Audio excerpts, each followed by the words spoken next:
akan diincar Persib di musim depan? Ya makanya kita nunggu regulasinya belum tahu gitu kan. Karena kan itu sangat menentukan sebenarnya. Kalau memang benar 8 pemain asing kan pasti mempengaruhi kebutuhan tim ya. Tapi yang pasti kan musim depan Persib akan main di Asia. Iya. Nah itu kan pasti akan butuh kedalaman squad yang begitu dalam. Sudah ada sebenarnya tapi tidak perlu dipublikasikan lah. Di-spill dikit nggak bisa Pak? Nanti aja kalau udah mulai kelihatan hilalnya. Kapan itu? Nggak tahu. Pak tadi kemarin Boyan Hodak mengatakan bahwa dia ingin mempertahankan kerangka tim di musim ini, tapi itu tergantung budget dari manajemen. Mumpung manajemen ada di sini, saya mau nanya untuk budgetnya sendiri, apakah memungkinkan untuk mempertahankan ya sedang kita kerangka tim? Diskusikan sebenarnya. Jadi meskipun Bojan lagi pulang kampung, tapi kita tetap berkomunikasi karena kan memang sepak bola itu adalah tidak pernah berhenti. 24/7 tuh ngurusin bola beneran. 24 jam 7 hari itu memang nggak ada berhentinya sih. Ada aja. Tapi belum ada ngobrol sama Boyan. Ada. Udah ada ngobrol. Ada. Tapi belum diputuskan gimana ini. Ada. Malam setelah kita leg 1 di Bandung aja malam sampai jam 2 tuh. Sama Bojan gitu. Jadi nggak pernah berhenti emang sebenarnya proses diskusi dan ngobrol mengenai ya apapun lah mengenai sepak bolanya ya. Termasuk musim depan. Tim tuh kapan sih Pak akan dikumpulkan lagi?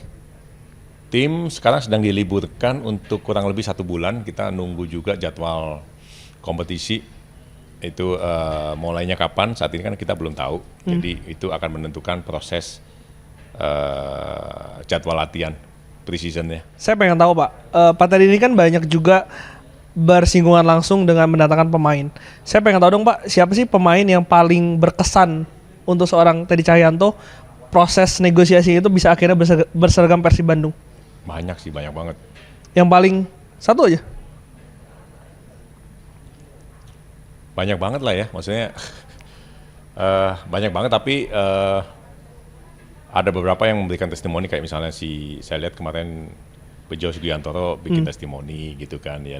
Tapi banyak banget lah, banyak sekali proses yang dilalui, suka dukanya. Tapi karena kita melakukan sesuatu yang kita cintai, kita sukai, kita punya passion, jadi pasti kita mau melakukan hal yang lebih tuh karena kita passionate kan, kita punya passion di situ gitu.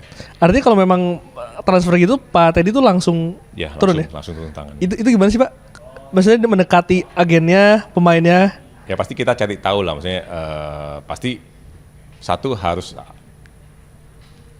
pemain yang dimaui oleh pelatih. Jadi pelatih pada saat kita diskusi dengan tim pelatih, misalnya si pemain A, ya udah baru kita berkomunikasi dengan pemain A. Tapi kan apalagi pemain yang punya potensi kan pasti yang mendekati kan banyak. Banyak ya. Jadi ya di situ seninya lah sebenarnya kan.